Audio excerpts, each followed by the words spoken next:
अस्सलाम वालेकुम dear students, कैसे हैं आप सब। उम्मीद करता हूं कि आप सब लोग खैरियत से होंगे। लास्ट लेक्चर में हमने फर्स्ट ईयर मैथमेटिक्स का कोर्स कंटेंट डिस्कस किया था। आज हमने इस कोर्स का आगाज करना है। सबसे पहला चैप्टर है कॉम्प्लेक्स नंबर्स के बारे में, तो हम कॉम्प्लेक्स नंबर से स्टार्ट करते हैं। आप लोगों ने कॉम्प्लेक्स नंबर्स के बारे में एक बेसिक चीज पढ़ी है कि कॉम्प्लेक्स नंबर्स ऐसे नंबर हैं जिनमें आयोटा आता है। लेट सपोज हमारे पास कोई भी कॉम्प्लेक्स नंबर है z is equal to a plus iota b. इसमें दो पार्ट्स हैं इसके, एक a एक b। a रियल पार्ट है, b इमेजिनरी पार्ट है जिसमें आयोटा आ रहा है।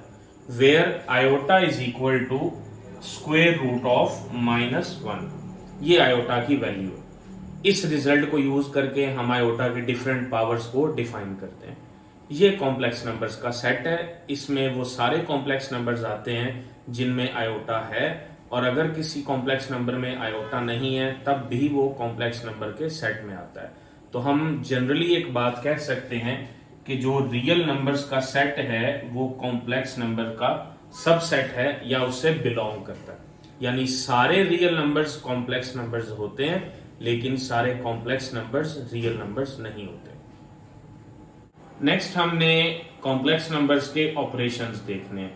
हम सपोज कर लेते हैं हमारे पास दो कॉम्प्लेक्स नंबर हैं, एक z1 जिसको हमने ले लिया है a प्लस आयोटा b, और सेकंड कॉम्प्लेक्स नंबर है c plus iota d। Complex numbers की एक प्रॉपर्टी ये है कि उनको हम ऑर्डर पेयर की फॉर्म में लिख सकते हैं, a b। ये एक ऑर्डर पेयर है जिसकी फॉर्म में हम किसी भी कॉम्प्लेक्स नंबर को रिप्रेजेंट कर सकते हैं। सबसे पहले किसी भी कॉम्प्लेक्स नंबर का कॉन्जुगेट का मतलब होता है कॉम्प्लेक्स नंबर में इमेजिनरी पार्ट का साइन चेंज करना। इमेजिनरी पार्ट आयोटा वाला हिस्सा, तो आयोटा वाले हिस्से का साइन चेंज कर देंगे, वो कॉम्प्लेक्स नंबर का कॉन्जुगेट बन जाएगा। इसको ऑर्डर पेयर की फॉर्म में लिखेंगे तो वो आ जाएगा a, -b। ये था कॉम्प्लेक्स नंबर का कॉन्जुगेट। उसके बाद सेकंड कॉम्प्लेक्स नंबर का अगर कॉन्जुगेट लेंगे वो सिंपली आएगा c माइनस आयोटा d, या उसे लिख सकते हैं c, -d। उसके बाद फर्दर कॉम्प्लेक्स नंबर के हम ऑपरेशंस अगर देखें, सबसे पहला ऑपरेशन है एडिशन। अगर हम दो कॉम्प्लेक्स नंबर्स को ऐड करते हैं तो सिंपली उनके इमेजिनरी पार्ट्स ऐड करने हैं और रियल पार्ट्स ऐड कर देने हैं। वो हमारे पास रिजल्ट आ जाएगा। रिजल्ट में एक कॉम्प्लेक्स नंबर बनेगा जिसका रियल पार्ट होगा a plus c, imaginary part होगा b प्लस डी। इसी तरह सब्ट्रैक्शन में रियल पार्ट्स आपस में सब्ट्रैक्ट होंगे, इमेजिनरी पार्ट्स आपस में सब्ट्रैक्ट हो जाएंगे। इनको भी ऑर्डर पेयर की फॉर्म में हम इस तरह लिख सकते हैं।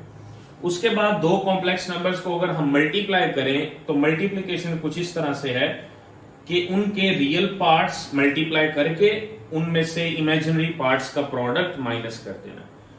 ये टोटल रियल पार्ट बनेगा रिजल्ट का। उसके बाद इसका इमेजिनरी पार्ट बनेगा एक रियल पार्ट एक इमेजिनरी पार्ट प्लस एक रियल पार्ट एक इमेजिनरी पार्ट। ये टोटल इसका इमेजिनरी पार्ट बनेगा। उसके बाद नेक्स्ट है दो कॉम्प्लेक्स नंबर्स की डिवीजन। जब हम दो कॉम्प्लेक्स नंबर्स को डिवाइड करते हैं, डिवाइड करने में थोड़ी सी कॉम्प्लिकेशन है। इसमें डिनोमिनेटर आता है दोनों पार्ट्स में। अब ये जो डिनोमिनेटर है, ये डिनोमिनेटर सेकंड कॉम्प्लेक्स नंबर के मॉड का स्क्वायर है। कॉम्प्लेक्स नंबर का मॉड आप लोगों को पता है, किसी भी कॉम्प्लेक्स नंबर का मॉड जब हम लेते हैं z mod is equal to a square plus b square square root. ये किसी भी कॉम्प्लेक्स नंबर का मॉड होता है। तो जो इनका डिनोमिनेटर है वो सेकंड कॉम्प्लेक्स नंबर का मॉड उसका स्क्वायर होगा। उसके बाद ऊपर जो है दोनों के, वो इनके कॉन्जुगेट्स आएंगे, मतलब इनका दरमियान वाला साइन चेंज करके आएंगे। जो मल्टीप्लिकेशन में रियल पार्ट था उसका सेंटर वाला साइन चेंज करके इसका रियल पार्ट आ जाएगा। इसमें पहली टर्म का साइन चेंज करके इमेजिनरी पार्ट आ जाएगा। तो ये थे कुछ बेसिक ऑपरेशंस कॉम्प्लेक्स नंबर्स के। इसके बाद अब हम देखते हैं कॉम्प्लेक्स नंबर्स की कुछ प्रॉपर्टीज।